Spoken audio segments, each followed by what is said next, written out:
Instagram's based off likes and followers.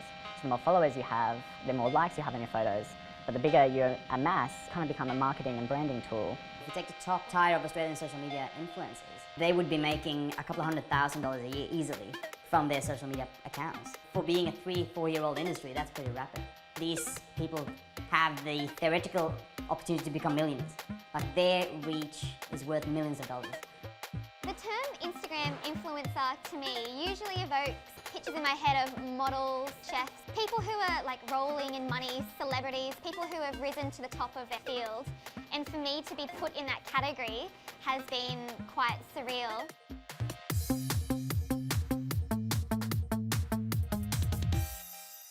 When I told my mum that I was thinking of stepping down from a full-time salary-based job to moving into freelancing because of Instagram, that's when they kind of went, whoa, just wait, can we backtrack? What is Instagram again? My name's Catherine Sabbath and I'm a high school teacher and home baking enthusiast turned Instagram dessert creative. I was high school teaching in Western Sydney and I absolutely loved teaching.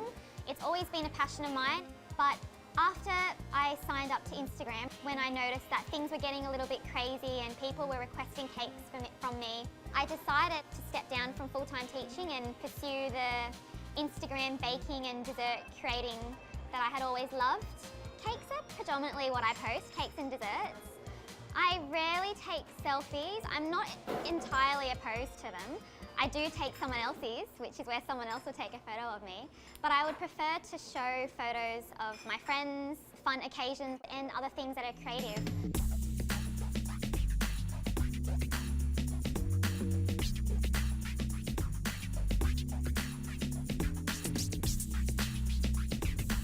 Working with brands across the world purely because you've got a presence on social media is just overwhelming, and when I look back at a lot of them, I have to pinch myself because some of them were beyond my wildest dreams. I think I'm part of a new generation of slashies where people aren't held to one job title or one job position.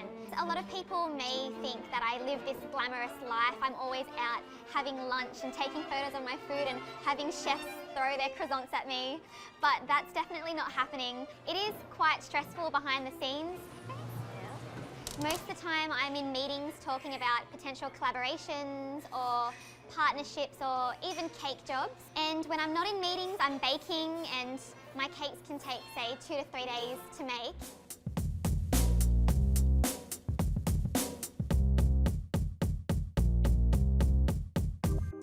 It is very much about these fixed stars. And I think it's, again, coming back to the relatability. Like, I love her, she's funny, she's cool, she's beautiful. That's how we consume media today. And Instagram particularly, it's so easy. Like, you don't even have to read. My name is Daniel Chelson, co-founder of talent agency Sydney Stockholm. We came from traditional publishing and we saw how social media really gave birth to a new generation of influencers that on their very niche fields were the experts and the go-to media sources for content and inspiration. I can find my perfect girl or guy out there that communicate to my exact demographic, that thinks, works, eats exactly like I want them to. All of a sudden comes a 17-year-old girl posting a dress on Instagram and bam, it sells out.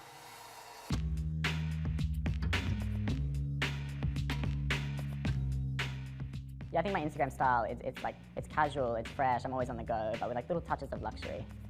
I'm not posting like sad photos that people aren't gonna, it's not gonna entertain people. No one wants to see anyone upset or sad, but like the issues are still there, but it's just what I portray out to the people. My name is Benji Condi, I'm an Instagram influencer with over 20,000 followers on Instagram and a successful online blog. I was just like a normal 18-year-old teenager living in Byron Bay.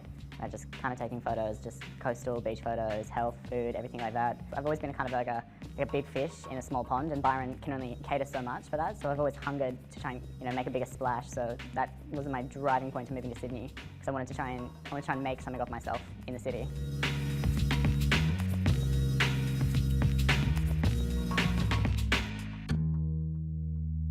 So you're constantly trying to put stuff out there to try and please and entertain and kind of deliver to the people that they always want more. Yeah. Oh, that's beautiful, actually. Oh, this is a winner. Touch of happiness. From someone from the outside looking in, they probably just think all you do is take like pretty photos and you're just standing by a wall posing. But people obviously don't see is that like I'll have like a tripod and I'll set it up on self-timer and I'll run in front of it, and this can take like 15 to 20 minutes before you actually get the photo. But I like these just ordinary humans down there too, looking up at you, who's on a pedestal up there, you know? Spitting on my clothes. Yeah. Wow, what a hunk. Yep. Yep.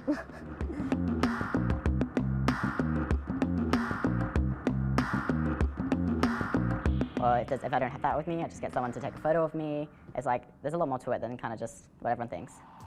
The time it takes for me to set up a photo that I want to take is probably a good like 15, 20 minutes. Some people order the same thing, and I'd be like, oh, can you order something different because it's going to clash in the photo? And they kind of just roll their eyes at me and they're like, oh, okay, sure, Benji, whatever. It's not about being a fake, or it's not about curating one's life. That people don't realize how much time and effort goes into every piece of content. Because, you know, you're only as good as your latest update. It's a bit of a surreal experience when people come up to you and they recognize you from online. Like, they'll come up to you like, oh, I know you, you're Benji from Instagram. It's flattering though, you know, people appreciate your content you're putting out. When people do come up to me and say hello to me on the street, stop me for photos, feel free to take photos. You're more than welcome. I think it's fantastic because I actually get to talk to them and say thank you so much for supporting me. I try not to get too swept up over the label Instagram famous because I know also Instagram and things like that are very fickle. What Instagram tells us about this generation is that we always want to come closer. Be close to you, wherever you are, whatever you're doing, whomever you are. It was almost getting access to a hidden camera in someone's life. It was the best reality show ever. And if we're going to talk about the next gen again, that's where Snapchat comes along. You can get even closer and getting access to people we really care about and want more out of.